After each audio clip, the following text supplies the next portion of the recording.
So let's quickly look at bad debts when it comes to VAT.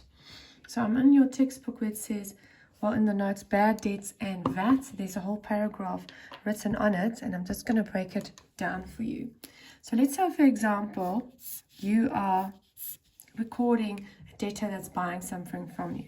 So you're going to say sales going to go up with, let's say he bought something for 200 Rand, and you would have said debtor's control goes up with 200 Rand. So this is when he comes to you and he's just normally buying his stuff. But at the same time, you're going to add a 28 Rand to that sale because, well, not 28 Rand, it's going to be 30 Rand because it's 15% because there's VAT on the item. So what's happening at the end of the day, when you've got your, remember I mentioned that debtors are VAT output. It's the second one. Your VAT output is 30 Rand. So you owe SARS 30 Rand because this person bought this from you. We're going to work on invoice base, and you should know that if it's invoice base, doesn't matter if he paid or not, I have to go and pay this over to SARS. So there's a problem now. This person comes back and it's bad debts. So this person can't pay. So what you're going to have to do is you're going to have to reverse and say bad debts and take it out. So it's expense 230, and his account needs to be 0 now because you are now accounting for it as an expense, and you're taking it out of debtor's control. But what impact does that have on your SARS account? Do you still owe that 30 Rand to SARS? So your VAT output that you owe to SARS is going to go down.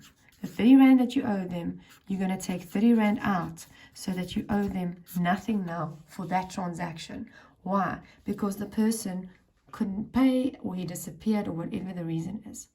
So what you're going to have to do in essence is take it out of your VAT control account. Now you haven't seen a VAT control account, but I'm not going to give you the big overview in this video. It's coming in the next one. But basically what it means is this is where I calculate how much VAT I owe SARS. So this is purely the 30 Rand. I don't record the 200 Rand here at all.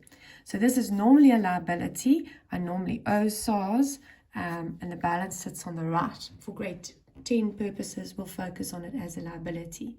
So initially, when the first transaction happened, when the person came and he bought from me, I recorded 30 Rand on that side. I owed SARS 30 Rand. But now, because the person can't pay, I have to put 30 Rand on this side. And at the end of the day, when I balance this account, I don't owe SARS anything. So bad debts will go on this side, meaning you're cancelling that. You owe SARS less money. And on the right-hand side, that would have just been recorded as your debtor's control, DJ, when you were selling stuff to a debtor.